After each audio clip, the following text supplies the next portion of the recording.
अगर आप भी चाहते हैं हमारे channel GKR music star studio सबसे पहले आप तक पहुंचे तो चैनल को सब्सक्राइब करें और साथ में बेल आइकन को दबाना ना भूलें।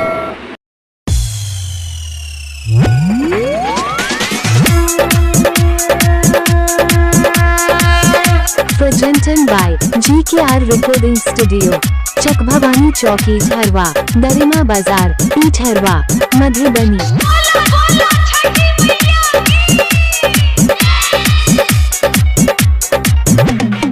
कौन बाजार के नारियल चुआवला, कौन बाजार के कुसवा,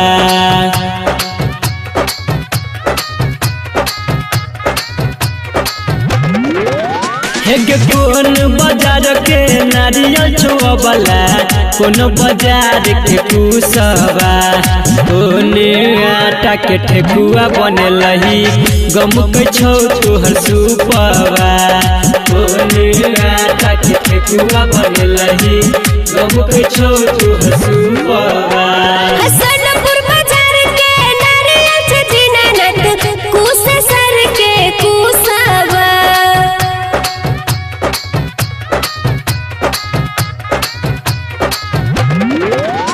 हसनपुर बाजार के नारियल छजीना नट, कुस सर के कुसवा।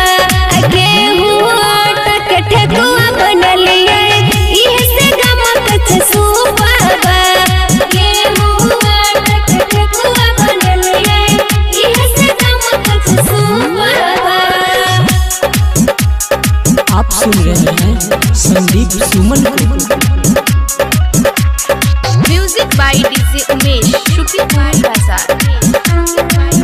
Remix by गोपाल राज बुधारी। कथिले अब सुन गे अबला, कर छी हमर बरतिया,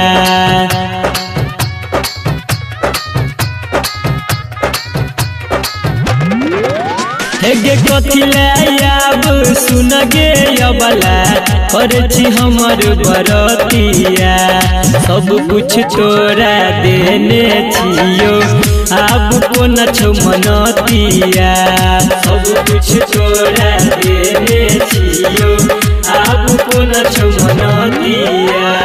सुख शांतिले हम हो दीननाथ, करछ तोहर बरतिया।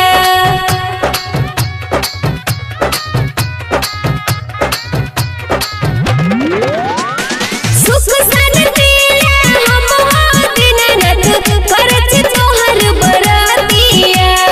एगो ललना दहो दीननाथ, इहे छ मन के मनतिया। एगो ललना दहो दीननाथ, इहे छ मन के मनतिया। Presented by GKR Recording Studio, चक भवानी चौकी झरवा, दरिमा बाजार, इठरवा। म्यूजिक बाय डीजे उमेश, शुक्रिया बाजार। केहन तोय बनल हो दीननाथ, जड़ल छ हमर भागिया।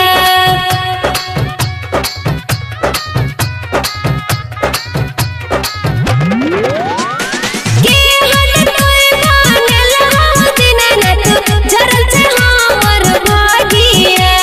सब कुछ तू दा देला हो दीननाथ, भरत खाली गोदिया।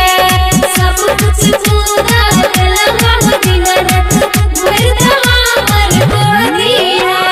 सुने सुने सुन गे अबला, भरत तोहर गोदिया,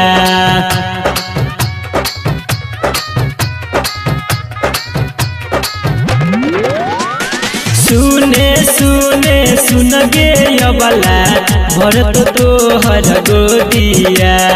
भोरे भोरे छठी मैया के देवही जय रगिया, भोरे भोरे छठी मैया के देवही जय रगिया। चक भवानी चौकी झरवा, दरिमा बाजार, इठरवा।